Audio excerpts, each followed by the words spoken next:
Bonjour à tous, bienvenue sur la chaîne de Gogoulet. La chaîne de Gogoulet, c'est la chaîne où on parle de marketing, où on parle de technologie, où on parle de nouveautés marketing et nouveautés technologiques.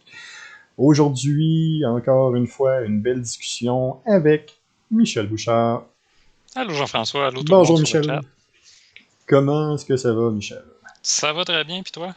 Ça va très très bien, merci encore une fois.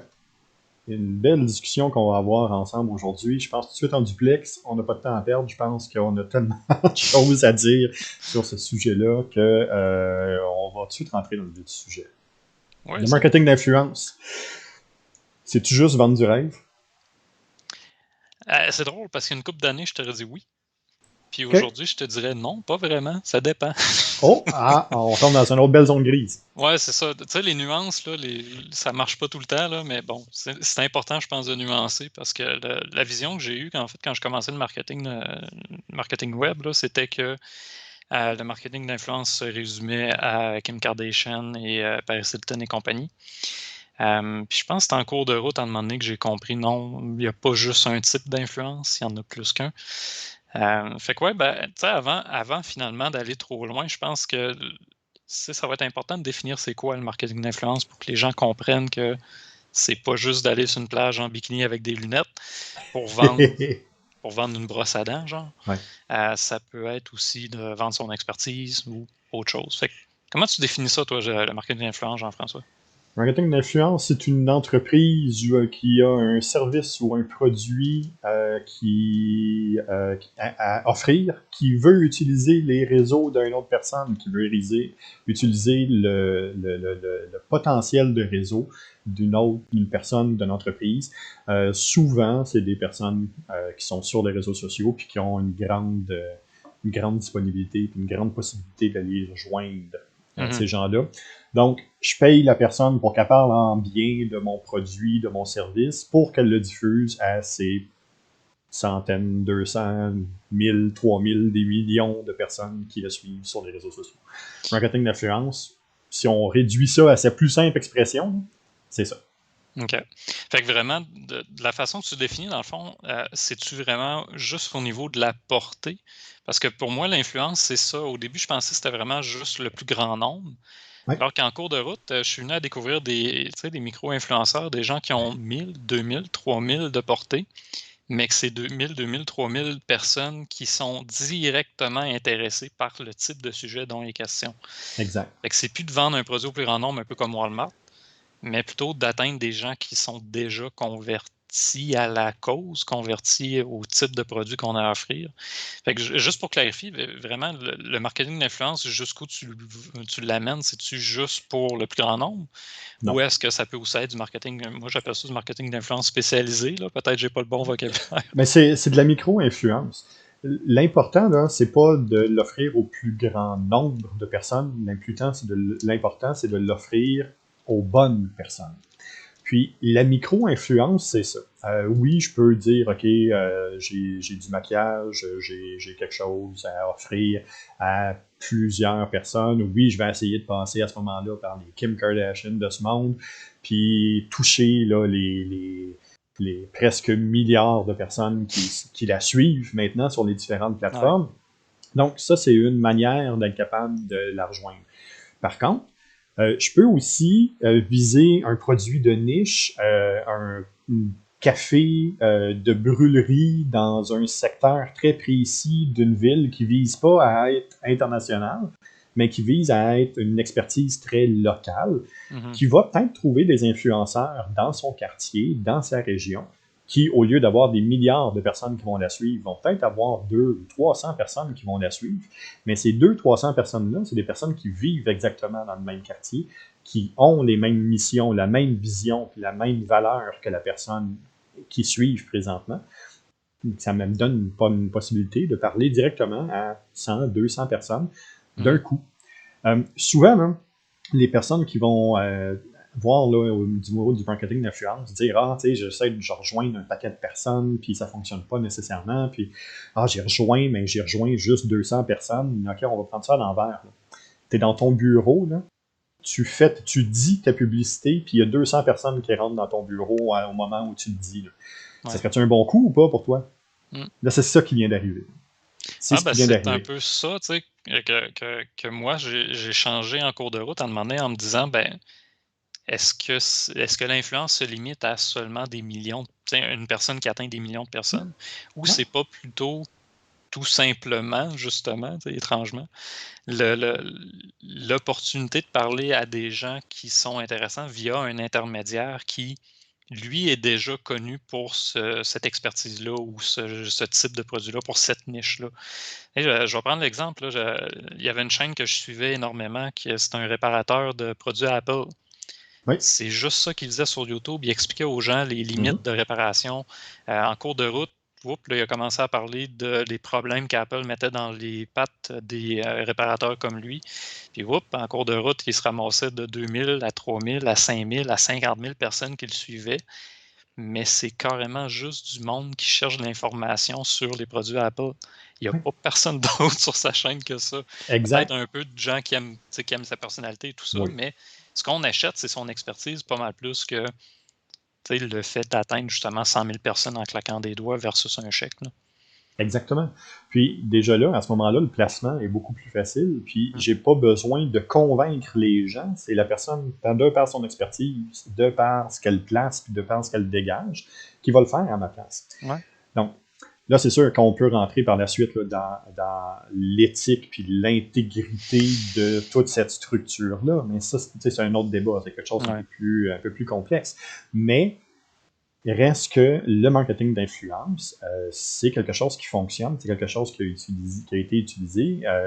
Puis on a juste à penser sur YouTube, on a vu là, des Good Food de ce monde, des Hello Fresh de ce monde, qui, pendant la pandémie, ont augmenté à un milieu hallucinant, puis de manière hallucinante, leur expertise, à aller même jusque des personnes qui avaient des émissions télévision de bouffe, de recettes, de cuisine, que eux-mêmes commençaient à parler du produit sur Ouais. leurs réseaux sociaux.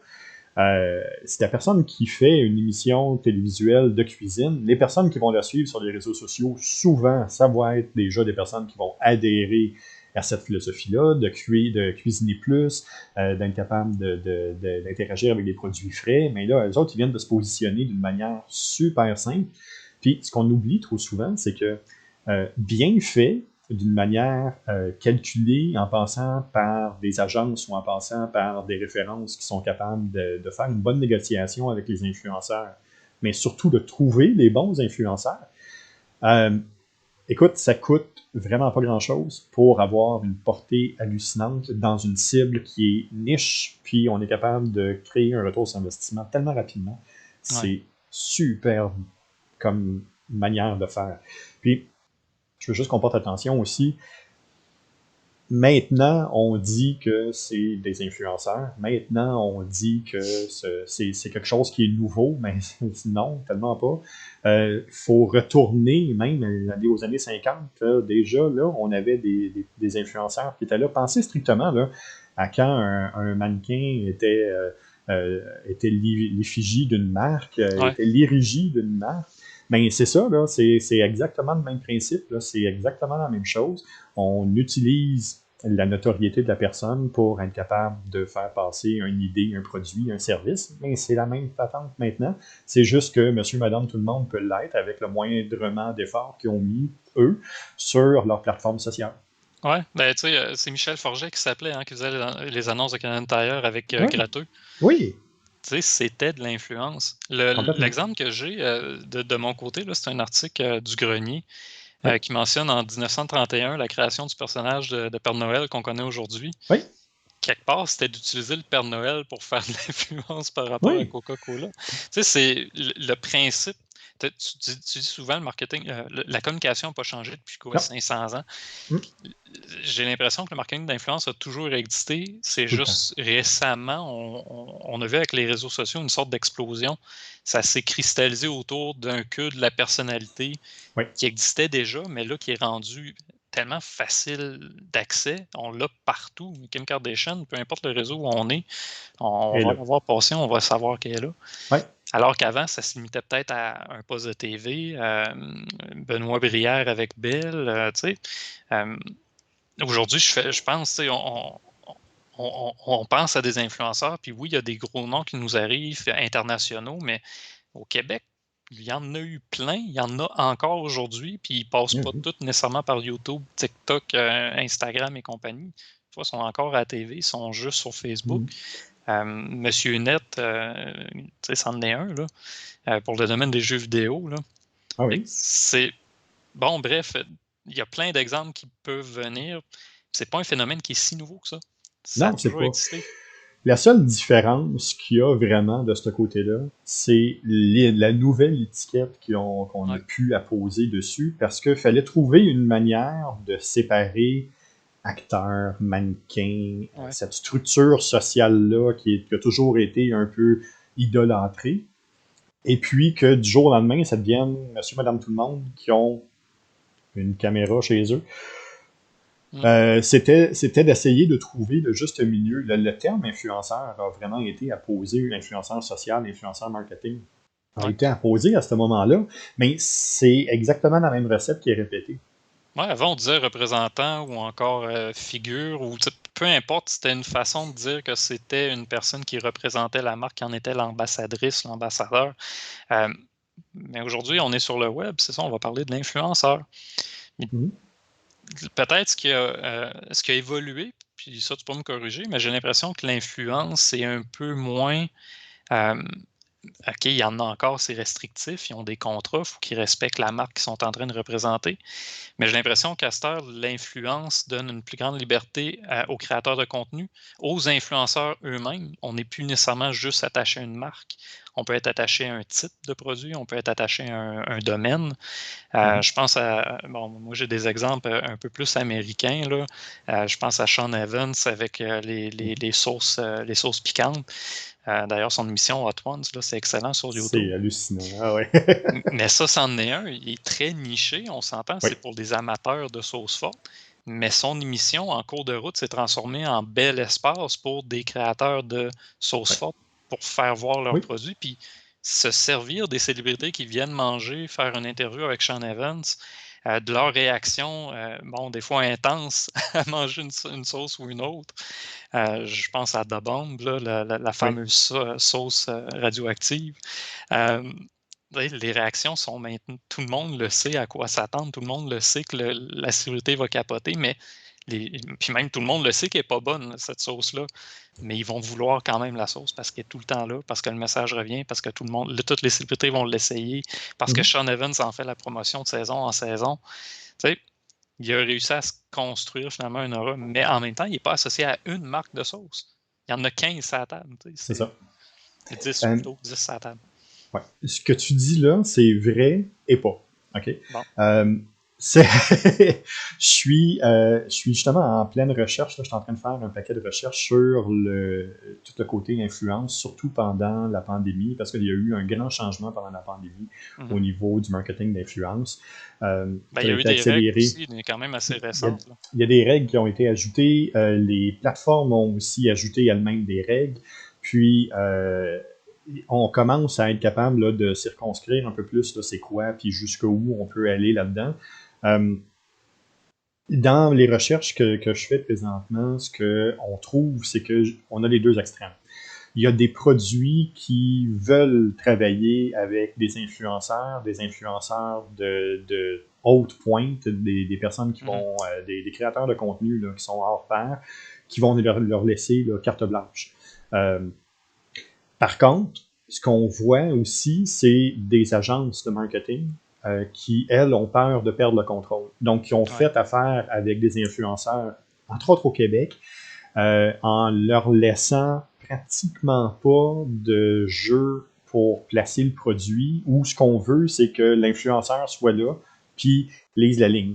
Puis Mhm. tout ce qu'elle fait, c'est qu'elle fait juste lire le communiqué, puis lire le tagline, puis dans ce moment-là, ben, on se ramasse souvent avec des campagnes qui sont moins intéressantes. Par contre, Ouais. la Mais gestion de tu viens risque de à ce dire la, moment-là. sais, tu viens de dire le mot, c'est moins intéressant. J'ai l'impression que Oui, ça ressemble plus aux pubs des années 80-70 qu'on exact. voyait, puis moins à ce vers quoi, du moins moi, j'espère que le marketing va aller. Un marketing plus humain, éthique, organique, là. Je parle de Oui. SEO tout le temps, c'est pas pour rien. Mhm. Puis le type de marketing, là, j'avais utilisé Sean Evans comme exemple. Oui. J'en ai d'autres, là, Doug Benson pour le 420 et compagnie aussi, c'en est un là, qui a fait ça quand même très bien aux États-Unis. Euh, on s'adresse à une niche, on le fait en s'adressant uniquement à cette niche-là. Oui. On ne parle que des produits qui s'adressent à cette niche-là, mais on le fait en aimant énormément la chose. Puis Oui. le contenu que ça fait, ben, il est le fun Oui. pour la clientèle à qui on veut s'adresser. Les autres, peut-être un peu moins, c'est sûr. Mais Mais tu sais, c'est cette liberté de création-là qui est intéressante, je trouve. c'est en plein ça. Mais on a vu, on le voit encore un peu, des grosses agences qui ont fait, hey, c'est plus quelque chose qui est champ gauche, c'est plus quelque chose qui est complètement délaissé. Fait que les autres sont rentrés dans la game, puis ils sont arrivés avec leur recette habituelle. Puis ça l'a tué une certaine partie du marketing d'influence. On a vu plusieurs influenceurs au début de la pandémie complètement quitter puis complètement délaisser les réseaux sociaux pour leur sanité mentale, entre autres. Puis aussi parce que le contrôle qui était imposé par ces grandes agences-là, mais devenait beaucoup trop pour eux. C'est des personnes qui veulent pas être un clown pour une marque. Ouais. C'est des personnes qui veulent pas être une mascotte pour une marque. C'est des personnes qui mettent... je me considère pas du tout comme un créateur de contenu. Loin de moi, là, mais on en fait un peu. On fait du podcast, on fait un peu de streaming. Une personne Un qui peu. sort 3 à 4 vidéos par semaine, Ouais. c'est de la création de contenu. C'est des heures qui sont passées là, puis souvent, ces personnes-là n'ont pas nécessairement une équipe pour les entourer. Ils sont seuls ou avec un ami qui va les aider. On oublie trop souvent que la marque et le marketing d'influence, c'est une de leurs sources de revenus qui est plus Ouais. stable, parce que contrairement à ce qu'on pense, au Canada, YouTube ne paye pas énormément. Les autres plateformes ne payent pas du tout. TikTok ne paye pas encore au Canada. Là. TikTok ne paye pas encore les influenceurs au Canada. Donc, c'est vraiment YouTube, c'est vraiment certaines autres plateformes. Le gros, c'est leur marketing, c'est le marketing d'influence. C'est ça qui fait leur revenu. Ouais, ben, ils se tournent même vers Patreon de plus en plus. Même encore Oui, cette semaine, là, je t'avais dit, Richard Grannon de oui, Spartan Coach, oui, qui est partout. On le voyait énormément sur YouTube. Il y avait quand même énormément de vues. Quand même, il va aller sur Patreon parce que ce qu'il peut faire est limité sur des plateformes comme YouTube, justement, ou exact. Oui, Facebook oui, même. Il y avait Sam Harris à une certaine époque que j'aimais oui, énormément aussi, que bon, il a viré un peu trop politico à mon goût. un peu. Mais tu sais, c'est ça, ça reste qu'ils se sont tournés de plateformes un peu plus générales qui étaient moins intéressantes financièrement ou moins intéressantes juste pour l'encadrement que ça offrait pour faire du contenu. Puis finalement, s'en vont vers des plateformes privées où ils ont un revenu assuré en fonction du nombre de clics. Tantôt, en fait, on y reviendra plus tôt, je n'irai pas dans cette direction-là. Mais tu sais, ce marketing d'influence-là, aujourd'hui, j'ai l'impression, oui, OK, il y a certaines habitudes qui reviennent, des anciennes façons de faire du marketing à la TV, mettons. Mais on a quand même, tu sais, au-delà de ça, je trouve quand même qu'il y a du bon contenu qui se fait. Puis c'est ça, moi, qui m'a convaincu de Mhm. passer du marketing d'influence, ça fait juste vendre du rêve puis de la bullshit. Ouais, Ah non, du marketing d'influence peut servir à vendre des bonnes pratiques, des bons produits, des choses qui aident vraiment, là. exact. Puis, c'est simplement de trouver le bon fit. C'est vraiment juste ça. C'est de trouver la bonne agence qui va travailler avec la bonne personne, qui va trouver la bonne personne pour le bon service ou le bon produit. Puis rapidement, on est capable là, de passer à un niveau supérieur. Tu sais, on a juste à penser aux différentes campagnes qui ont été faites avec les différents joueurs de football aux Ouais. États-Unis, au Canada. Donc, on voit jusqu'où ça peut aller.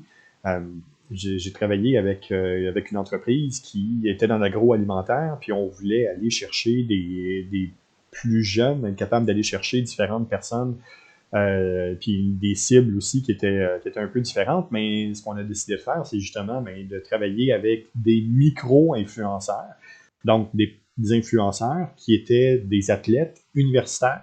Donc, des athlètes dans le milieu universitaire, on avait un accès au campus, on avait un accès directement à ces personnes-là. Les gens qui les suivaient, mais ils connaissaient déjà la personne, mais ils connaissaient aussi qu'est-ce qu'il faisait, qu'est-ce qu'il avait accompli, jusqu'où il avait été. Donc, ça nous a permis de passer à un niveau super intéressant, rapidement, avec une niche ultra précise. Puis cette campagne-là n'a jamais explosé, n'a jamais été grand public. Elle a toujours été dirigée strictement au niveau des personnes qui étaient sur les campus universitaires. Ouais.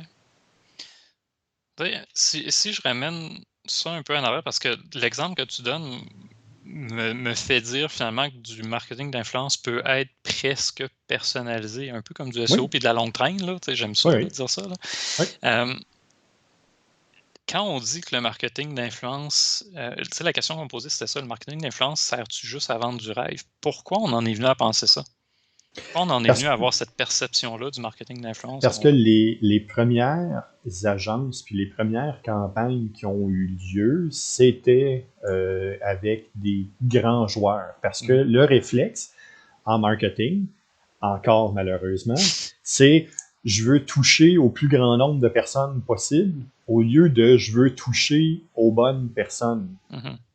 Et moi, je me bats depuis des années avec les personnes en marketing, avec les agences, avec les entreprises pour leur dire arrête d'essayer d'aller toucher 4 millions de personnes.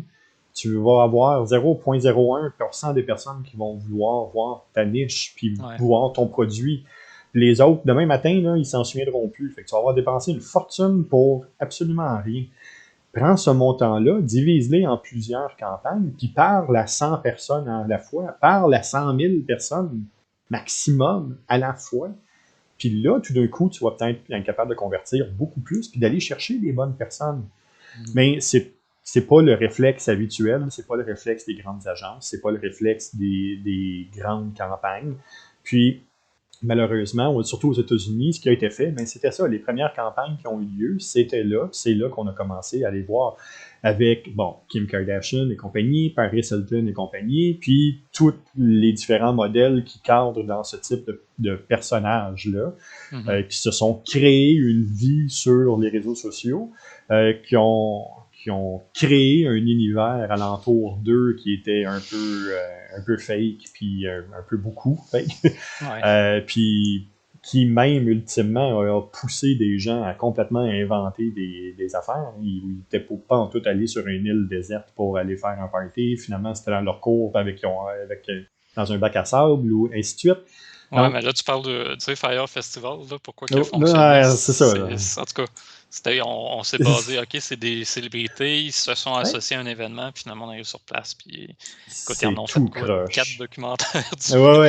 Oui, puis parce que c'est à partir de là que je te dirais que le rêve, ce qu'ils essayaient de vendre, on s'est rendu compte le moment donné. On savait que c'était fake, là, mais là, c'est beaucoup plus que fake. C'est une étape supplémentaire. C'est venu, moi en tout cas, c'est venu confirmer dans l'imaginaire que j'avais du marketing d'influence, tout ce qui est croche.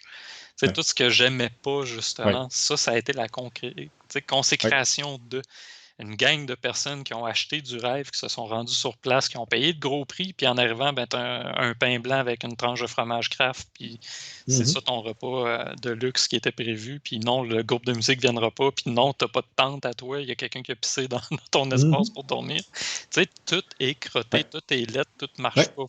Mais ce qu'on t'a vendu, c'est une île paradisiaque avec un voyage extrêmement fun, puis tu vas rencontrer des célébrités. Il n'y a rien de tout ça qui est arrivé. Non. Mais c'est ça. Ça a été ce qui a été vendu par la suite.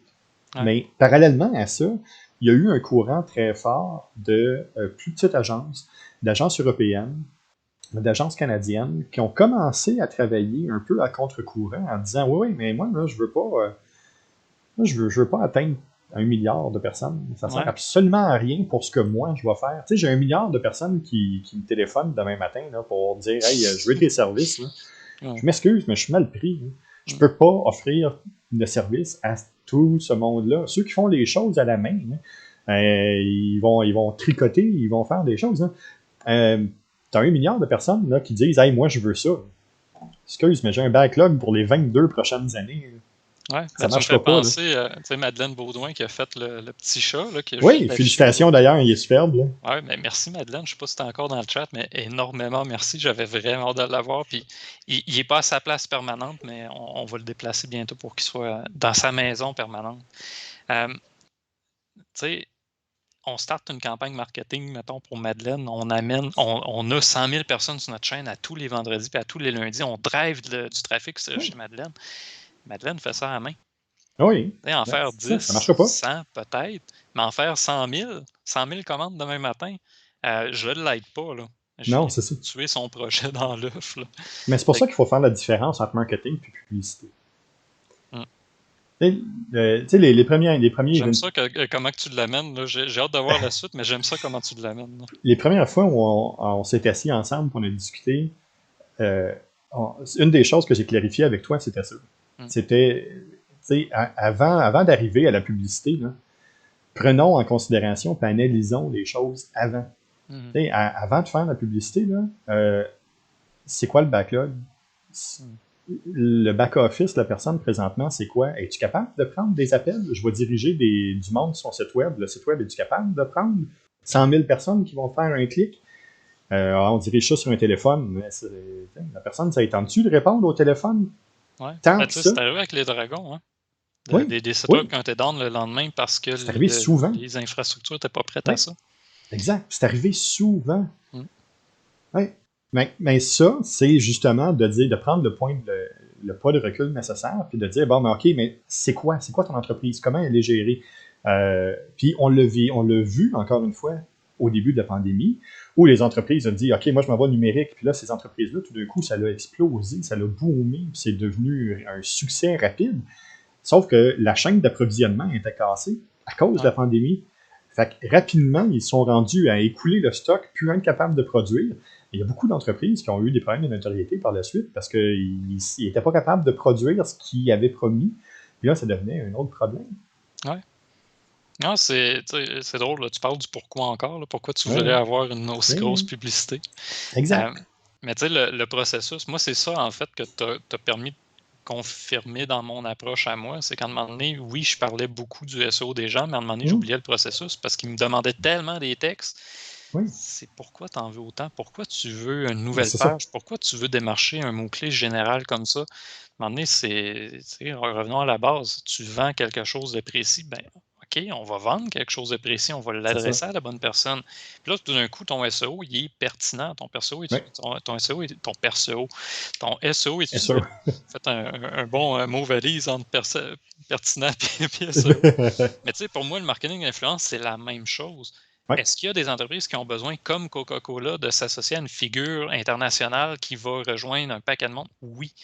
Mais une entreprise locale qui veut juste atteindre les gens de sa région, ben, il y a peut-être du monde dans ta région qui font justement des podcasts qui n'ont pas une énorme portée, mais qui ont une portée intéressante pour ce que tu cherches. Puis nicher dans ce que tu représentes, avec les valeurs que tu représentes.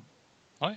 Tu sais, un épicier du coin là, qui commencerait à vouloir s'associer à des producteurs, les producteurs qui n'ont pas le temps de faire de podcast, mais lui, il en fait à chaque semaine. C'est une occasion en or. Quelqu'un qui fait des recettes en ligne, tu parlais de recettes au début, même affaire. Tout d'un coup, tes produits ont une plateforme, puis tu n'as même pas besoin d'être là.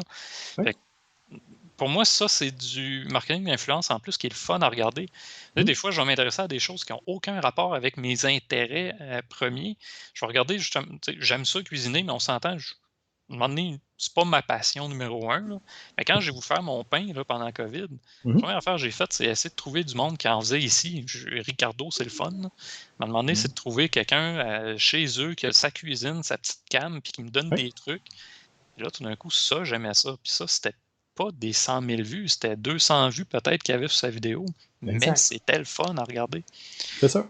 Tu sais, je pense qu'il faut déconstruire cette idée-là reçue que moi-même j'avais par rapport au marketing d'influence. Puis au marketing en général, on n'est pas là seulement pour faire du nombre de vues, mais on est là pour faire de la pertinence, créer de la pertinence.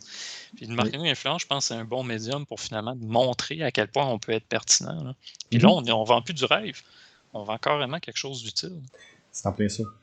Puis c'est juste super important de bien le saisir, de bien le comprendre, de bien le planifier. Puis c'est quelque chose là, qui peut être super de fun à faire en trouvant les bonnes personnes, en trouvant le bon influenceur, l'influenceur qui peut être attaché à mon produit. Combien de fois est-ce qu'on entend des influenceurs ou des micro-influenceurs dire hey, j'utilisais ce produit-là depuis déjà un certain temps, puis là, l'entreprise a fait, mais là, regarde, au lieu de l'acheter, ça te tente-tu, on va faire un partenariat ensemble. Ouais. Mais oui, puis ça devient super le fun, parce que ça devient des ambassadeurs, ça devient du monde là, qui sont super impliqués avec ta marque. Puis les gens qui suivent cette personne-là ont déjà une ligne de pensée qui est très, très similaire, puis qui vont justement être capables de se projeter comme une personne qui utilise ton service, qui achète ton produit. Peut-être la chose, j'ai envie de jaser avec toi. C'est pas encore mon 5 minutes de plus, c'est trop de bonheur, là. Mais tu sais, une des choses que je te répète souvent qui me dérange des réseaux sociaux, c'est le lifestyle. Qu'on en a fait un lifestyle. Oui. Selon toi, le marketing d'influence, es-tu obligé de passer par un lifestyle, un style de vie de l'influenceur lui-même auquel on se rattache? Définissons lifestyle.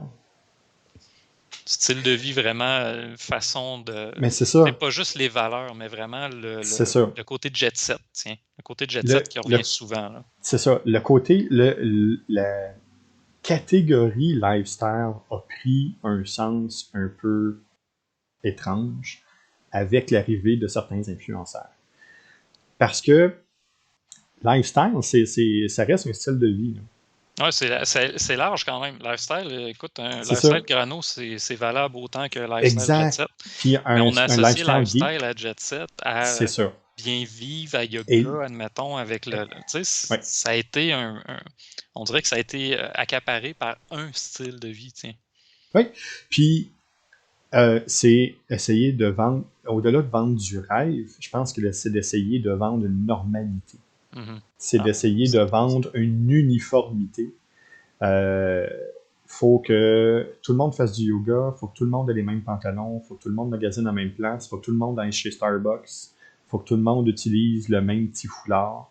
Puis ce style de vie-là est très blanc, très américanisé, très structuré dans un univers qui est très rêve américain blanc de la côte ouest, côte est, New York, Los Angeles un peu, tu sais, mais qui prend vraiment pas en compte les autres personnes qui sont alentour de ça. Puis beaucoup de marques ont tendance à oublier que malgré que ce lifestyle-là est très fort et très suivi, c'est pas lui qui est le plus engageant, c'est pas lui qui crée le plus d'engagement, c'est pas lui qui crée le plus de conversion. Non, c'est peut-être lui qui va avoir qu'on va avoir l'impression qu'il a le plus de likes, mais comme tu dis, c'est pas lui qui va convertir le plus ou être le mieux ciblé. Là. Exact. Un autre, là, il y en a quelques-uns qui me viennent à l'esprit du monde du sport. On parle beaucoup de Kim Kardashian, Paris Hilton et compagnie. Mais tu sais, Conor McGregor, ça en a été un. Tu as eu Oscar de la Hoya, je pense, à une certaine époque, là, qui s'était fait tatouer le nom de... C'était-tu Casino Royale? Casino, Tu sais, tout ça, moi, j'étais quand même un peu plus jeune quand c'est arrivé, mais tu vois, ça, j'avais eu de la misère à comprendre. J'avais eu de la misère à comprendre, en fait, comment on pouvait se rattacher ensuite à avoir le goût de se faire tatouer le nom de l'entreprise à notre tour, quand finalement, c'est purement et simplement de la pub qu'un gars sur un ring est en train de nous faire. Là, là c'est devenu, hey, il l'a fait, c'est un style de vie, je le veux moi aussi. Puis je pense que tout ça, moi, en tout cas, a contribué à faire à déformer ma vision du marketing d'influence. Avant de comprendre, justement, en côtoyant des gens, justement, comme toi, qui est un peu plus nuancé, puis un peu moins, justement, dans ma petite bulle à moi, que ça me dérange, puis je veux faire du durable, du SEO. Pour moi, ça, c'était des exemples un peu dommages, même dommageables pour le marketing en général. Oui, puis, tu sais, si on reprend l'exemple de Oscar de la Hoya ou des personnes qui s'étaient fait tatouer, parce que ça a été un grand mouvement au début des années 2000, mais même les personnes qui étaient en marketing, même les agences se posaient la question, mais qu'est-ce qu'il fait là? Ouais, c'est quoi C'est la quoi suite? ça? Puis jusqu'où on va aller? Puis après ça va être quoi? Tu vas te faire tatouer dans le front? Ouais, Après ça va être quoi? Jusqu'où? Puis il y a des gens qui l'ont fait, qui ont vendu des espaces publicitaires sur leur corps, puis dans leur face. Mais encore là, c'est jusque où, puis pourquoi, puis on revient encore au pourquoi. ouais. Pourquoi tu fais ça? Parce que tu veux avoir l'argent, puis tu veux être populaire, tu veux choquer.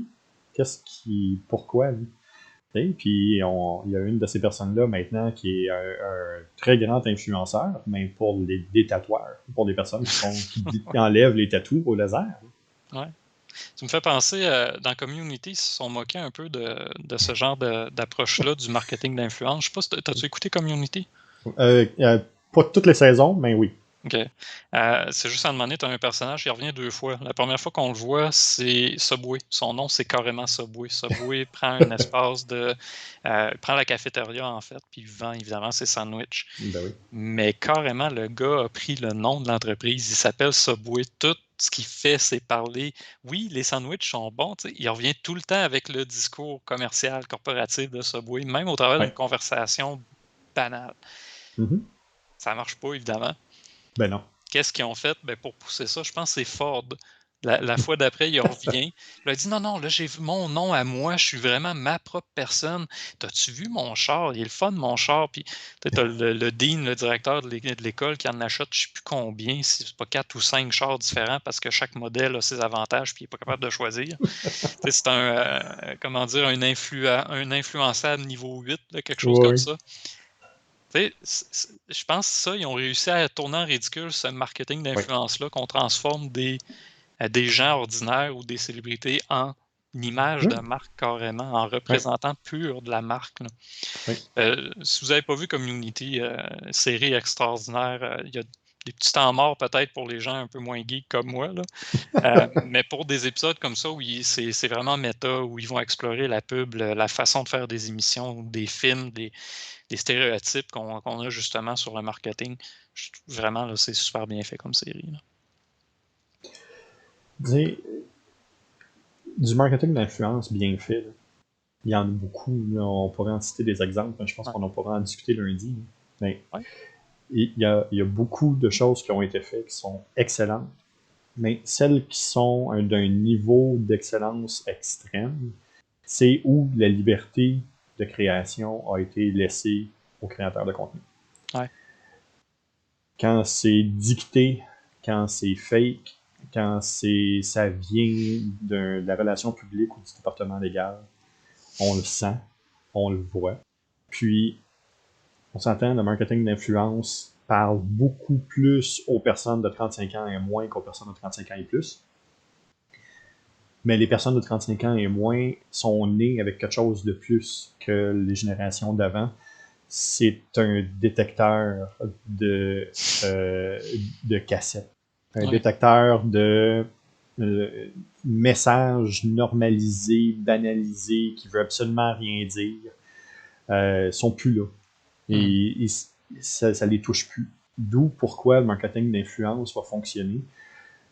On en a parlé là, sur le podcast là, des boomers versus la génération Z d'ailleurs, mais une des choses qui est importante à retenir, c'est que les personnes de la génération Z sont polygames de marques. Mhm. Donc, ils vont aller chercher, ils vont interagir avec plusieurs marques. Ils ne sont pas fidèles nécessairement à une marque, mais ils vont être fidèles à un influenceur, ils vont être fidèles à une personne, ils vont être fidèles à une personne sur lesquelles ils sont capables de se retrouver ou d'être capables de se projeter. Mhm. Donc, les marques qui travaillent bien avec les influenceurs réussissent à faire ça. Ouais.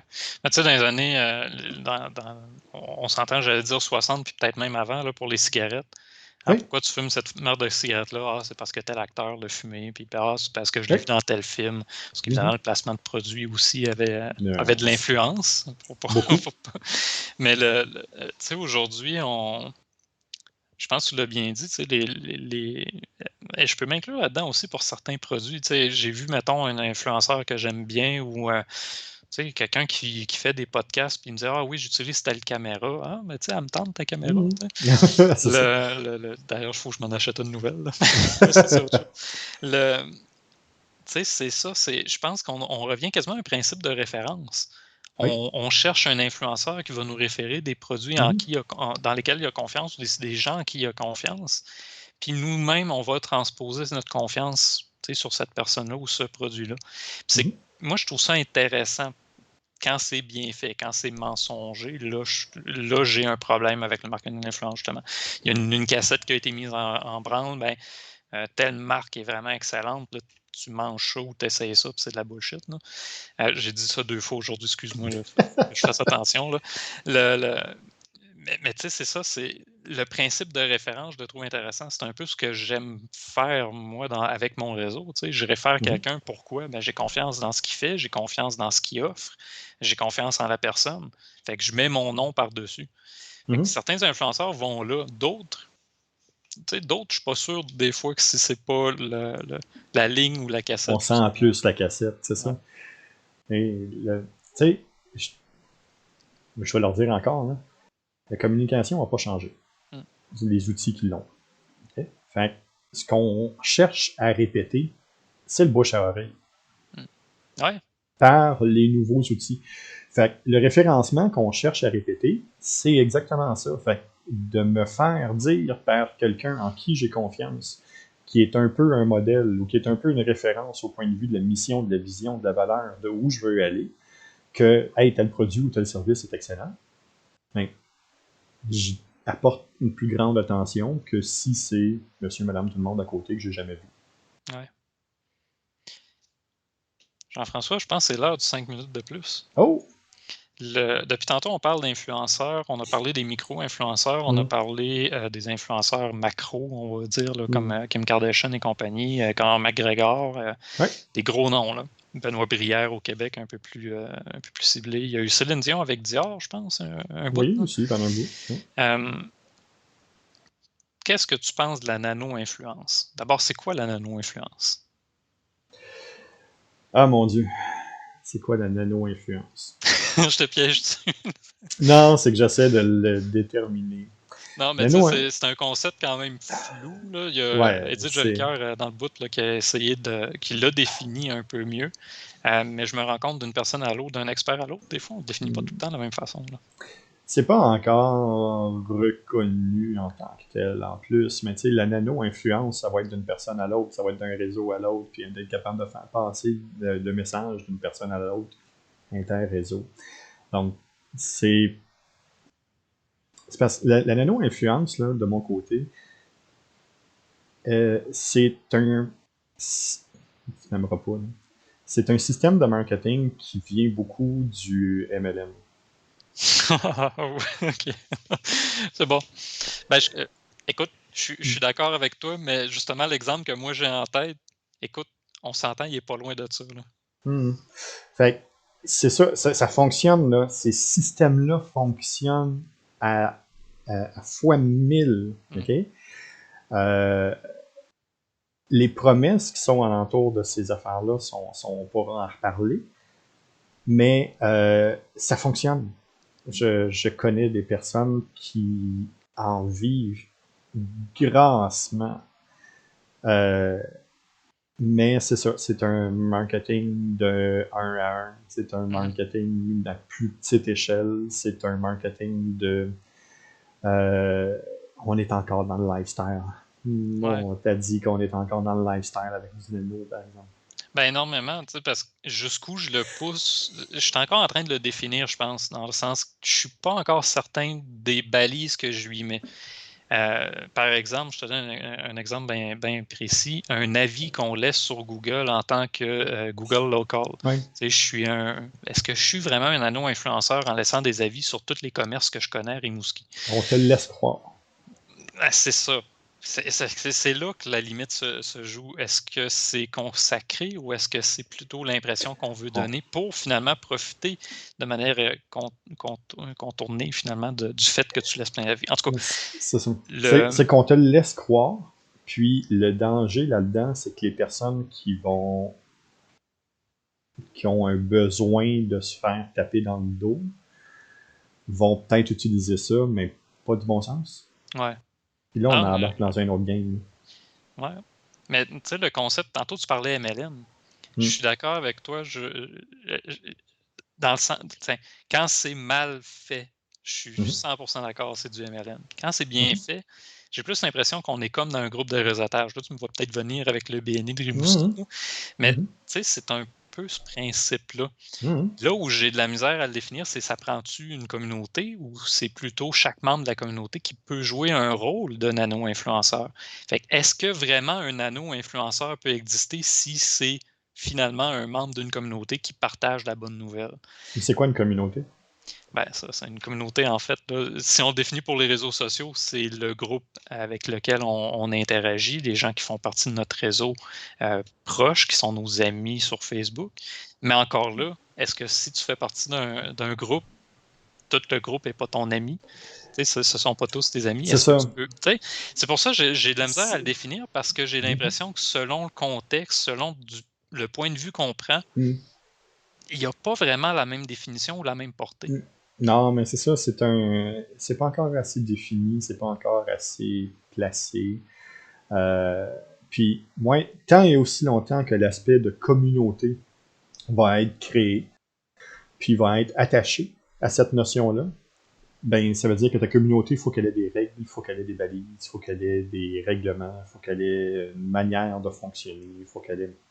Puis à partir de là, tu peux-tu vraiment dire que c'est de la réelle influence si je suis obligé de référer quelqu'un ou si je suis dans l'obligation de faire passer un avant l'autre. Donc, Ouais. est-ce qu'à ce moment-là, c'est de la réelle influence ou on ne retourne pas à la cassette? Ouais. Tu sais, c'est juste ça que... Hein?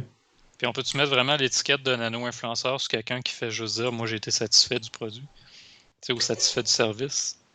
Ou Je c'est pense pas. qu'on je pense qu'on peut beaucoup plus te classer dans un aspect de SEO.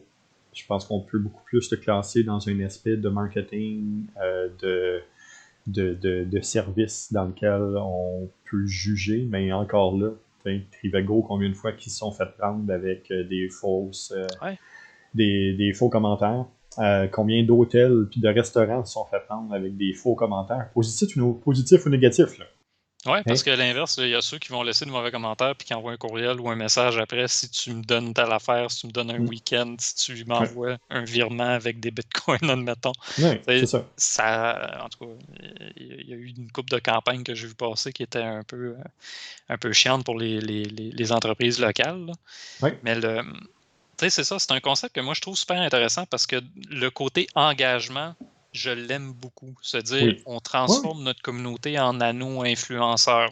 Ouais. On les engage tellement qu'ils vont partager par eux-mêmes la bonne nouvelle. Ouais. Super. Ouais. Il y a tout l'autre côté, comme tu as mentionné, MLM, qui ça me dérange. On crée finalement une cohorte de suiveux comme un culte. Puis là, moi, là, je débarque. Là, ça m'intéresse pas. C'est ça. Tu sais, puis ça parle à des personnes, puis il y a des personnes qui en ont besoin, puis il y a des personnes qui sont capables de travailler dans ce milieu-là, dans cet univers-là, très très bien, puis qui sont capables de performer à outrance. J'ai OK. absolument aucun problème avec ça. Je dis pas que c'est bien ou c'est mal. Je dis que c'est plus compliqué que ce qu'on pense. Ouais. Faut Quand c'est pas juste juste... une étiquette qu'on peut mettre, puis il y a pas de, tu Non. sais, non, il y aura pas de règle du genre mon message est mon message, voyons, comment qu'ils énoncent ça, là? Là, je cherche la petite ligne qu'ils mettent là, quand ils représentent une marque, les influenceurs. Là. Bon, Mais, le message, c'est quoi, c'est mes opinions ne concernent que moi. sponsorisé, ouais. En tout Ah cas, oui, aussi, oui. tu sais, c'est qu'ils vont mettre la mention donc qui Oui, sponsorise ou qui oui, mettent qui oui, représente la marque ou le produit a été reçu gratuitement, oui. tu sais, dont le nano-influenceur ou tu sais, le commentateur sur Facebook. Ils ne prendront pas la peine de le dire. Non, Là, tu sais. non. Fait que c'est ça. Tu sais, c'est pas un concept où je pense qu'il y a des règles, mais tu sais, ça reste. Je pense la façon qu'Edith Jelker l'a amené, c'est super intéressant. L'expérience qu'elle a faite sur le traversier, là, je pense qu'elle en parle encore sur son site web, puis elle a fait un TED Talk avec ça. Pas mal le fun, là, si vous vous intéressez au concept dans le chat, là, Mhm. allez voir son TED Talk, super le fun. Puis Edith, c'est une conférencière quand même le fun à Oui, écouter. oui, complètement. Michel, ça fait déjà plus que 50 minutes qu'on parle de l'influence, puis de tout ce qui tourne alentour. Mais L'influence d'un maintenant, pot, là. c'est l'influence du pot. Ouais, tu m'as volé mon punch! Ah, t'es ça? Je m'excuse. Non! À une certaine époque, Hey! j'ai lu un livre qui s'appelle L'influence d'un livre. Ça, si vous Ah, connaissez pas, allez lire ça. aussi. Un de nos premiers au Canada français. Semaine prochaine. Semaine prochaine, vendredi prochain, on discute de... belle continuité. Le pot vraiment nous nourrit de continuité en continuité. Bloguer, toujours pertinent. Ah, hey, là, je vais avoir du fun. Hey, non, mais là, ça tombe dans ma cour parce que ça fait 2 semaines de suite que j'ai des personnes qui me disent ouais, bloguer, ça fait année 2000. Non, non, t'as peu. Non, c'est ça. On n'est plus dans l'époque de MySpace, là. On est ailleurs, là. Non, c'est ça. Puis, Michel, l'attention est sur toi. Ah non, Euh, fait que, influence, fait juste du rêve ou pas? non, quand c'est bien fait. Oui, quand c'est fait à large par les grandes marques avec leurs cassettes, je dirais. Fire Festival, c'était vraiment du rêve, là. Ouais, mais ça, c'est un peu intense. On mettra les liens sur YouTube. D'ailleurs, Michel, si on veut te suivre, on te suit où? Remeza.tech, puis il y a évidemment ma chaîne Twitch d'Art Sketchy, puis notre podcast. Et sur YouTube aussi, notre podcast. Là, pour l'instant, moi, je suis plus tranquille que toi. Fait que Twitch, les lundis à 16h, puis après, on met ça sur YouTube. De notre côté, on peut suivre Gogoulet sur Twitch. N'hésitez pas, abonnez-vous, suivez-nous. Vous allez recevoir les notifications pour les prochains lives. On est aussi sur YouTube, le Jean-François Goulet sur YouTube. Vous pouvez me rejoindre sur Facebook aussi. L'adresse est juste en bas ici, sur le Gogoulet. Donc, ça vous allez être capable de nous rejoindre. On est aussi, si vous voulez nous écouter en audio, ça ne vous tente pas de nous voir la face, vous pouvez nous écouter aussi. On est sur TuneIn, on est sur iTunes, on est sur Apple Podcast, Amazon Podcast, Google Podcast, on est sur TuneIn, et puis on est sur Spotify. On est finalement partout où vous pouvez écouter des différents podcasts avec nous. Ça nous fait plaisir. N'hésitez pas à communiquer avec nous dans le chat, sur YouTube. Merci beaucoup aux personnes qui communiquent avec nous sur YouTube. On est capable de prendre vos points, on est capable de discuter avec vous. On est capable aussi d'insérer les différents points que vous nous amenez dans les podcasts qu'on discute. Michel, merci pour la semaine. Merci pour le podcast. On se revoit bientôt. Puis on se revoit demain. On se revoit demain. On se revoit demain parce que demain, on joue sur la chaîne de Gogoulet à Extra Life, sur la chaîne de Dark Sketchy pour Extra Life. On joue à Generation Zero. Je vais me faire planter. Je n'ai même pas été capable de passer le premier tableau à date. Ça va vraiment pas bien, mon affaire.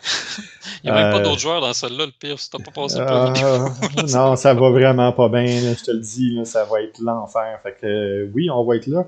Puis, inscrivez-vous, suivez-nous, parce que peut-être aussi qu'on va faire un live spécial dimanche pour On joue ensemble pour Opération Enfant Soleil, pour le Téléthon d'Opération Enfant Soleil dimanche. Donc, on devrait être aussi live dimanche pendant quelques heures, probablement à un autre jeu, ou sinon, si je ne l'ai pas pété ou je n'ai pas lancé l'écran demain, on verra comment ça va aller rendu là.